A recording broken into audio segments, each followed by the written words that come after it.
Hello दोस्तों, कैसे हैं आप सब लोग। मैं सीए कौशल शाजिर स्वागत करता हूं आप सभी लोगों का अकाउंट्स के गुरुजी चैनल में। और आज पेश करते हैं हमारी वीडियो नंबर 39। हमारी जो पिछली वीडियो आई थी, लास्ट वीडियो नंबर 38, उसमें हम लोगों ने डिस्कशन किया था कि सर अगर मान लीजिए पार्टनर्स ये बोलते हैं कि रिजर्व्स को डिस्ट्रीब्यूट नहीं करना है, उस केस में अकाउंटिंग ट्रीटमेंट क्या होगा, हम लोगों ने देखा था। आज की जो हमारी वीडियो है उसमें हम लोग डिस्कस करने वाले हैं कि सर अकाउंटिंग ट्रीटमेंट क्या होगा अगर हमने एसेट्स को रीवैल्यू किया है और अगर लायबिलिटीज को रीअसेस किया है, उस केस में अकाउंटिंग ट्रीटमेंट क्या होगा। देखिए कंसेप्चुअली अगर देखा जाए तो ये टॉपिक बहुत इजी है। कंसेप्चुअली ये टॉपिक बहुत इजी है, बट अगर आपने ध्यान से फोकस करके नहीं देखा और नहीं समझा तो मान के चलना कि इस टॉपिक में आपको बहुत दिक्कत आने वाली है। ध्यान से समझिए कि रिवैल्यूएशन ऑफ एसेट्स और रीअसेसमेंट ऑफ लायबिलिटीज का अकाउंटिंग ट्रीटमेंट क्या होगा। देखिए रिवैल्यूएशन का मतलब है जब भी हम लोग एसेट्स को रीवैल्यू करते हैं, वापस एसेट्स की वैल्यू फाइंड आउट करते हैं कि मार्केट हम लोग क्या करते हैं कि जनरली एसेट्स को रीवैल्यू करते हैं at the time of change in profit sharing ratio, admission, retirement death, कि एसेट्स की नई वैल्यू क्या है अभी आज की तारीख में। तो हम लोग जब भी एसेट्स को रीवैल्यू करेंगे तो उसका अकाउंटिंग ट्रीटमेंट क्या होगा। और हम लोग जब लायबिलिटीज को रीअसेस करते हैं कि लायबिलिटी की बढ़ तो नहीं रही, कहीं लायबिलिटी कम तो नहीं हो रही है, तो हम लोग जब लायबिलिटीज को रीवैल्यू रीअसेस करेंगे उस केस में उनका अकाउंटिंग ट्रीटमेंट क्या होगा, ध्यान से देखिएगा। मान लीजिए अगर इंक्रीज हो रहा है एसेट्स के अंदर, if increase in assets, assets में क्या है, इंक्रीज है। मान लीजिए आपको बोला है कि लैंड को 20% इंक्रीज करना है, बिल्डिंग को 20% इंक्रीज करना है, उस केस में अकाउंटिंग ट्रीटमेंट क्या करेंगे। देखिए अगर किसी भी एसेट को इंक्रीज करना है, अगर आप एसेट बढ़ाना चाह रहे हैं, एसेट बढ़ाएंगे तो एसेट बढ़ेगी, मतलब एसेट क्या होनी चाहिए, डेबिट होनी चाहिए। और एसेट बढ़ती है तो हमारा फायदा होगा, हमारी प्रॉपर्टी बढ़ रही है, हमारा फायदा है, तो हम लोगों को प्रॉफिट हो रहा है, तो वो प्रॉफिट कहीं ना कहीं क्रेडिट होना चाहिए। तो क्रेडिट किसको करेंगे देखते हैं। देखिए एसेट इंक्रीज हो रही, इफ इंक्रीज इन एसेट, अगर एसेट इंक्रीज हो रही है उस केस में क्या होगा, एसेट्स अकाउंट डेबिट। अब क्रेडिट तो किसी ना किसी को करना है, उस केस में हम लोग एक अकाउंट यूज करते हैं, रीवैल्यूएशन अकाउंट। हम लोग ये नाम पहले भी सुन चुके हैं। रीवैल्यूएशन अकाउंट यहां पर आएगा क्योंकि हमारा प्रॉफिट है, तो रीवैल्यूएशन मैंने आपको बोला था कि पीएनएल के नेचर का होता है, प्रॉफिट है तो ये भी क्या होगा, क्रेडिट होगा। और एसेट की वैल्यू बढ़ गई इसलिए एसेट क्या हुई है, debit. Next, if decrease in assets, अगर मान लीजिए एसेट्स की वैल्यू डिक्रीज हो रही है, आपको बोला है कि किसी एसेट्स पे डेप्रिसिएशन लगाना है या किसी एसेट्स की वैल्यू कम करनी है, उस केस में क्या करेंगे, एसेट कम करनी है तो एसेट तो हो जाएगी credit to assets account, debit किसको करेंगे, सर लॉस है ना, तो हम लोग डेबिट करेंगे रीवैल्यूएशन अकाउंट को, रीवैल्यूएशन अकाउंट डेबिट। आई बात समझ में। Next, third, if increase in liability, अगर मान लीजिए लायबिलिटी बढ़ गई, लायबिलिटी बढ़ती है, लायबिलिटी बढ़ेगी तो लायबिलिटी जब बढ़ती है तो क्या करते हो, लायबिलिटी को क्रेडिट। और लायबिलिटी बढ़ रही है मतलब हमारे को ये अमाउंट ज्यादा आ रहा है जो चुकाना है, हम लोगों को जो अमाउंट पे करना है वो ज्यादा हो गया तो हमारा नुकसान है। उस केस में देखिए लायबिलिटी बढ़ गई तो हम लायबिलिटी, जो भी लायबिलिटी बढ़ी उसका नाम लिखेंगे, जो लायबिलिटी बढ़ी उसका नाम आएगा टू लायबिलिटी अकाउंट। नुकसान है तो डेबिट होगा, कौन सा account, revaluation account, revaluation account debit. आई बात समझ में। Next, if decrease in liability, liability अगर डिक्रीज हो रही है उस केस में क्या होगा, if decrease in liability, liability अगर कम हो जाती है, लायबिलिटी के कम होने का मतलब है लायबिलिटी को क्या करना पड़ेगा, डेबिट करना पड़ेगा। लायबिलिटी कम हो रही है सर, तो लायबिलिटी क्या हो जाएगी, डेबिट, जो भी लायबिलिटी का नाम है वो लायबिलिटी क्या हो जाएगी, डेबिट। टू, फायदा है हमारा, कोई पेमेंट करना नहीं पड़ेगा तो हमारा फायदा है। टू, कौन से अकाउंट में, रीवैल्यूएशन अकाउंट। आई बात समझ में। एसेट बढ़ रही है, एसेट कम हो रही है, लायबिलिटी बढ़ रही है, लायबिलिटी कम हो रही है, ये तो हो गया। अब if unrecorded asset is there, या मान लीजिए if unrecorded asset is there, अगर अनरिकॉर्डेड एसेट है, कोई भी एसेट थी जिसको रिकॉर्ड करना भूल गए थे पहले, तो एसेट को रिकॉर्ड करना भूल गए, रिकॉर्ड करेंगे तो एसेट अकाउंट तो क्या हो जाएगा, डेबिट। अब हमारे को एसेट तो दिख रही है, अब सामने क्रेडिट किसको करे पता नहीं, तो इसलिए फायदा है हमारा, तो कौन सा अकाउंट आएगा, क्रेडिट होगा, revaluation account, asset account debit to revaluation account. ठीक है, अब मान लीजिए पता चला कोई अनरिकॉर्डेड लायबिलिटी है, if unrecorded liability, unrecorded liability है, उस केस में क्या करेंगे, अनरिकॉर्डेड मतलब लायबिलिटी आ रही है, अब लायबिलिटी आएगी मतलब लायबिलिटी बढ़ेगी, तो टू लायबिलिटी अकाउंट। ठीक है सर, डेबिट किसको करूं, लॉस है मेरा, नुकसान है, लायबिलिटी बढ़ गई सर, तो रिवैल्यूएशन अकाउंट डेबिट हो जाएगा, रिवैल्यूएशन अकाउंट डेबिट। क्लियर है, देखो एसेट बढ़ेगी ना, केवल आप एक चीज दिमाग में फिट करके रखिए, रिवैल्यूएशन तो हमेशा सेकंड चीज में आएगा, सेकंड अकाउंट रिवैल्यूएशन होगा। एक अकाउंट को आप कोई भी बेस मान के चलिए, अगर आप एसेट लायबिलिटीज को बेस मानते तो समझना, एसेट बढ़ रही है, एसेट डेबिट, एसेट कम हो रही है, क्रेडिट, लायबिलिटी बढ़ती है, क्रेडिट, लायबिलिटी कम होती है, डेबिट, अनरिकॉर्डेड एसेट दिख रही है मतलब एसेट बढ़ गई, डेबिट, अनरिकॉर्डेड लायबिलिटी है मतलब लायबिलिटीज बढ़ गई, क्रेडिट, सामने अदर अकाउंट कौन सा हो जाएगा, रिवैल्यूएशन अकाउंट। आई बात समझ में, क्लियर है। आप रिवैल्यूएशन को बेस मान के करें तो भी बहुत बेटर है। आप मानते हैं कि सर एसेट बढ़ रही है मतलब फायदा है, तो रिवैल्यूएशन क्रेडिट, लायबिलिटी बढ़ रही है नुकसान है, रिवैल्यूएशन डेबिट, एसेट कम हो रही है नुकसान, रिवैल्यूएशन डेबिट, लायबिलिटी कम हो गई फायदा, रिवैल्यूएशन क्रेडिट, अनरिकॉर्डेड एसेट आ गई फायदा है, क्रेडिट, अनरिकॉर्डेड लायबिलिटी आ गई सर, पेमेंट करना पड़ेगा, नुकसान है, डेबिट। आप किसी भी एक चीज को बेस मानिए, अनरिकॉर्डेड सॉरी आप एसेट लायबिलिटी को बेस मानिए या फिर रिवैल्यूएशन को बेस मानिए, किसी भी एक चीज को आप पकड़ के चलिए, आराम से पूरा का पूरा रिवैल्यूएशन का अकाउंटिंग ट्रीटमेंट हो जाएगा। कुछ और एंट्रीज है इसमें, हम लोग आगे देखते हैं, एक बार फटाफट पॉज करके नोट डाउन करिए फास्ट। देखिए अब हम लोग बात करेंगे नेक्स्ट रिवैल्यूएशन के अंदर एक और टॉपिक की, रिवैल्यूएशन एक्सपेंसेस। देखिए रिवैल्यूएशन एक्सपेंसेस क्या होते हैं सर, रिवैल्यूएशन करने के लिए एसेट्स और लायबिलिटीज की वैल्यू को रिवैल्यू करने के लिए कुछ खर्चा किया जाता है, उसको रिवैल्यूएशन एक्सपेंसेस बोलते हैं। रिवैल्यूएशन एक्सपेंसेस की भी अकाउंटिंग ट्रीटमेंट होनी जरूरी है, तो रिवैल्यूएशन एक्सपेंसेस को अकाउंटिंग में कैसे ट्रीट किया जाएगा उसके लिए हम लोगों को ये देखना पड़ेगा कि रिवैल्यूएशन एक्सपेंसेस पेमेंट किसने किया और रिवैल्यूएशन एक्सपेंसेस बियर कौन कर रहा है, मतलब नुकसान कौन भुगत रहा है और पेमेंट कौन कर रहा है। देखिए क्या होगा, हम लोग उसके लिए क्या करेंगे, एक टेबल बना के बता रहा हूं आप लोगों को, पेड बाय और बॉन्ड बाय कौन बियर कर रहा है, ठीक है। और यहां पर हम लोग उसकी जर्नल एंट्री देखेंगे कि उस केस में जर्नल एंट्री क्या होगी। देखिए पहले बात करते हैं कि सर रिवैल्यूएशन एक्सपेंसेस का पेमेंट फर्म ने किया और बियर भी फर्म ही कर रही है, मतलब सर रिवैल्यूएशन एक्सपेंसेस फर्म की दुकान में से गए और फर्म का ही नुकसान मान रहे हैं हम लोग। उस केस में देखिए बियर पेमेंट कौन कर रहा है, फर्म। पेमेंट अगर फर्म कर रही है मतलब फर्म का कैश कम हुआ है, पहली बात तो ये, फर्म का कैश या बैंक बैलेंस कम हुआ है तो कैश या बैंक हो जाएगा क्रेडिट। बियर कौन कर रहा है, फर्म। फर्म का नुकसान है, नुकसान जाता है पीएनएल में और हम लोग पीएनएल यूज करते नहीं है, अकाउंट कौन सा यूज करते हैं, रिवैल्यूएशन अकाउंट।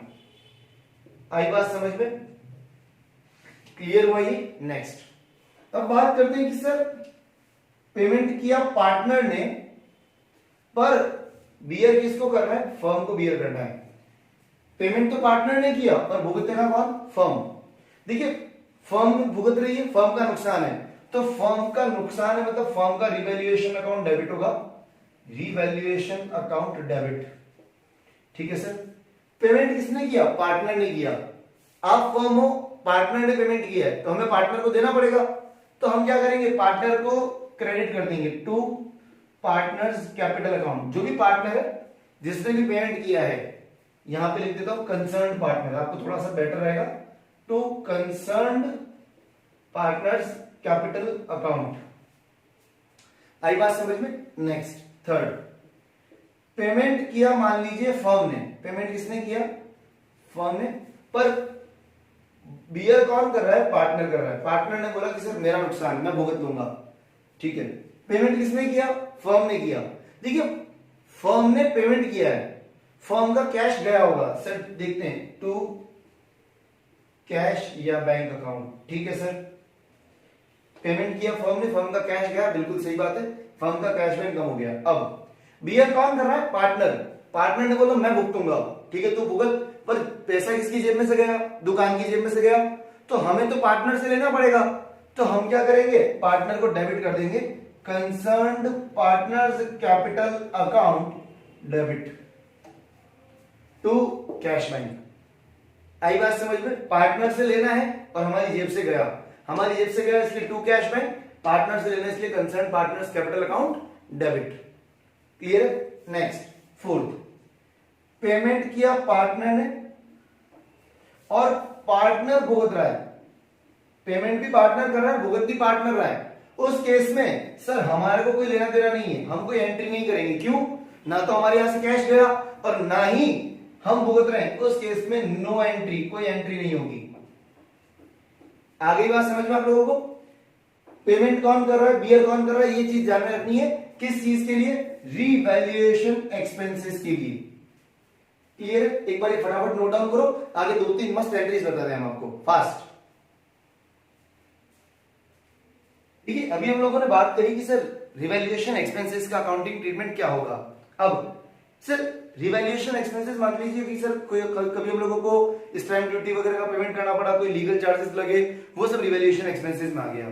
बट हमने क्या किया, एक पार्टनर था हमारा, 3 पार्टनर्स की फर्म एबीसी, किसी एक पार्टनर को बोला, मान लीजिए सी को बोला कि एक काम कर, ये रिवैल्यूएशन करवाने की और रीअसेसमेंट करवाने की सारी जिम्मेदारी तेरी, जितना भी रिवैल्यूएशन करवाना है, जितना भी रीअसेसमेंट करवाना है, सारी की सारी जिम्मेदारी तेरी है, इतना सब काम तो कर ले, हम लोगों के पास टाइम नहीं है, हम लोग तुझे इतना अमाउंट का पेमेंट कर देंगे एज ए रेम्यूनरेशन, हम लोग तुझे इतना अमाउंट का पेमेंट करेंगे as a remuneration for revaluation. ये रिवैल्यूएशन एक्सपेंस नहीं है, ये रेम्यूनरेशन दे रहे पार्टनर को रिवैल्यूएशन के लिए। उस केस में एंट्री क्या करेंगे? देखो हमारा तो नुकसान है क्योंकि हम लोग पार्टनर को कुछ ना कुछ दे रहे हैं, एक तरह से एक्सपेंस है हमारे लिए, तो revaluation account debit to partner को दे रहे हैं ना, तो टू कंसर्न्ड पार्टनर्स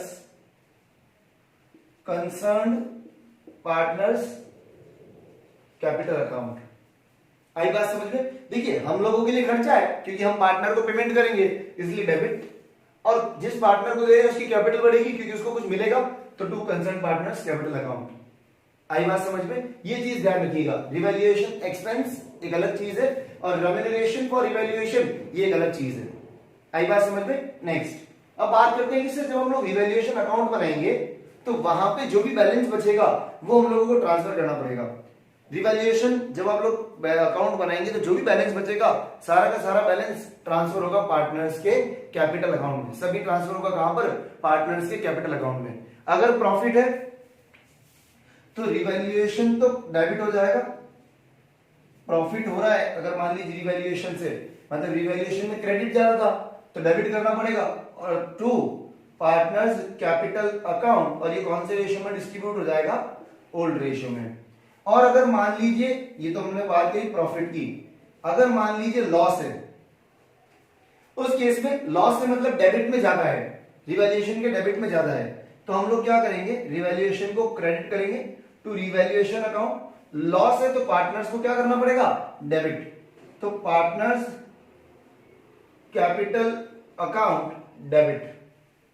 और ये कौन से रेशियो में डेबिट होगा? Loss in old ratio. आई बात समझ में? एक चीज हमेशा ध्यान रखना बेटा कि ये जो रिवैल्यूएशन का टॉपिक हम लोगों ने यहां आज पढ़ा है, ये टॉपिक आपके एडमिशन में आएगा, रिटायरमेंट में आएगा, डेथ में आएगा। ये टॉपिक प्लीज यहां अच्छे से एक बार पढ़ लीजिए क्योंकि यही टॉपिक आगे एज इट इज आने वाले हैं, तो हम लोग वहां पर इस टॉपिक को इतना डीप में नहीं पढ़ेंगे जितना भी पढ़ रहे हैं। आई बात समझ में? एक बार ये नोट डाउन करिए, मैं इसका रिवैल्यूएशन का अकाउंट कैसे बनेगा वो आपको बना के दिखाता हूं, एक बार फास्ट नोट डाउन करिए। क्वेश्चन में जर्नल एंट्रीज के लिए बोला कि रिवैल्यूएशन की जर्नल एंट्रीज करनी है, तब तो हम लोगों ने जैसे करी वैसे करेंगे। बट अगर क्वेश्चन में रिवैल्यूएशन अकाउंट बनाने के लिए बोला है तो क्या करेंगे? एक चीज बता दो कि सर आगे आने वाले हर क्वेश्चन में, ऑलमोस्ट हर क्वेश्चन में जब हम लोग बड़े वाले क्वेश्चंस करेंगे जहां पर हमारे को रिवैल्यूएशन, पार्टनर्स कैपिटल और बैलेंस शीट बनाने होंगे, वहां पर आपको अकाउंट ही बनाना पड़ेगा और अकाउंट बहुत इजी है as compare to journal entries. देखिए कैसे, हम लोगों ने अभी जो ट्रांजैक्शन लिखे हैं आपके पास कॉपी में लिखे हुए हैं, एक बार समझना ट्रांजैक्शंस क्या क्या थे। पहला ट्रांजैक्शन था increase in value of asset, asset बढ़ेगी तो फायदा है, फायदा है मतलब रिवैल्यूएशन को क्या करना पड़ेगा, क्रेडिट। तो बाय एसेट्स अकाउंट जो भी हुआ फायदा, बाय एसेट मतलब एसेट डेबिट हो रही है, रिवैल्यूएशन क्रेडिट हुआ। एसेट की वैल्यू कम होगी, लॉस है, रिवैल्यूएशन एक नॉमिनल नेचर का अकाउंट है तो लॉसेस डेबिट में आएंगे और प्रॉफिट्स क्रेडिट में, तो यहां लिखेंगे टू एसेट्स अकाउंट। ठीक है, नेक्स्ट, अगर लाइबिलिटीज में इंक्रीज हो रहा है, if there is an increase in liability then it should be debited to revaluation account, revaluation में डेबिट होगा वो टू लाइबिलिटी करके, क्योंकि लॉस है सर, टू लाइबिलिटी अकाउंट। देखिए लाइबिलिटी बढ़ रही है, लाइबिलिटी तो हो गई क्रेडिट, टू लाइबिलिटी तो लाइबिलिटी क्रेडिट हो गई, बट लॉस इसलिए रिवैल्यूएशन का अकाउंट तो क्या होगा, डेबिट। नेक्स्ट, लाइबिलिटी कम होती है तो फायदा है रिवैल्यूएशन के क्रेडिट में, बाय लाइबिलिटी अकाउंट।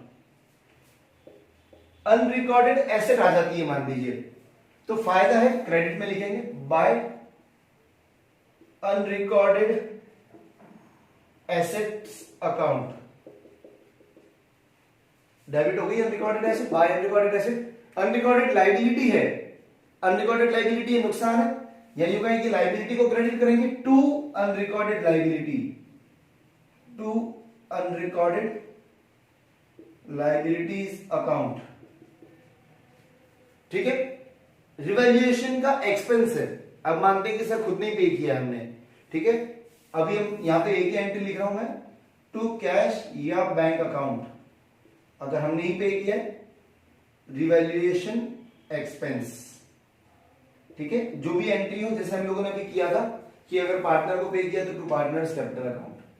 ठीक है, नेक्स्ट, टू, हम लोगों ने एक और चीज देखी, रेम्यूनरेशन, तो to concerned partners capital account remuneration for revaluation.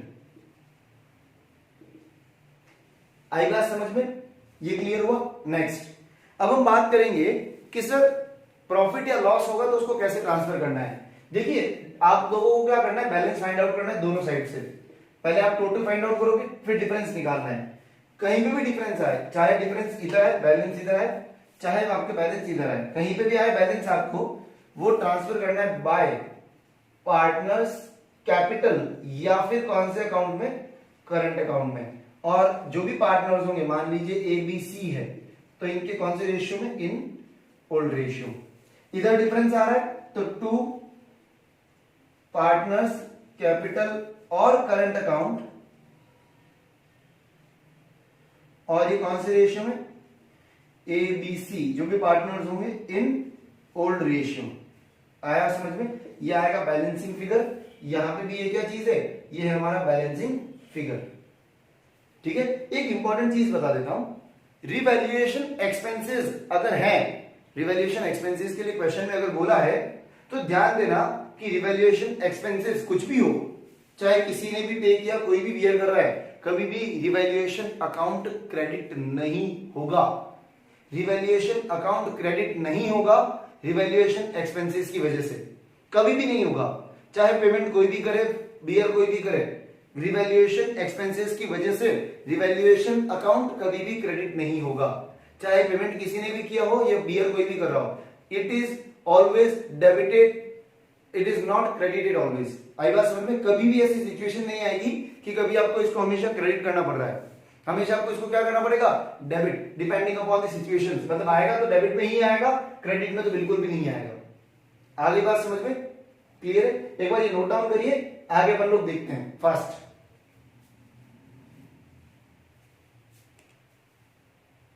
देखिए आज जो हम लोगों ने बात करी वो मेन टॉपिक हमारा बहुत इंपॉर्टेंट टॉपिक है, revaluation of assets and reassessment of liabilities.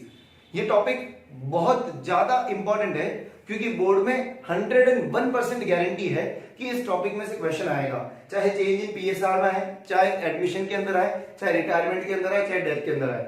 101% guarantee के साथ देख लीजिए कि इसका क्वेश्चन एग्जाम में आएगा ही आएगा। तो प्लीज इस टॉपिक को अच्छे से देखिए। अगर कोई डाउट लगता है तो डिस्क्रिप्शन में मेरे कॉन्टेक्ट डिटेल्स गिवन है, आप मुझे वहां कनेक्ट कर सकते हैं। और अगर आप में से किसी को भी 12th क्लास का कॉमर्स का ग्रुप ज्वाइन करना है तो डिस्क्रिप्शन में मैं आपको लिंक दे रहा हूं, आप वहां ग्रुप ज्वाइन कर सकते हैं। ग्रुप में आपको नोट्स, असाइनमेंट, वर्कशीट्स, एमसीक्यूज सारी चीजें अवेलेबल हो जाएगी।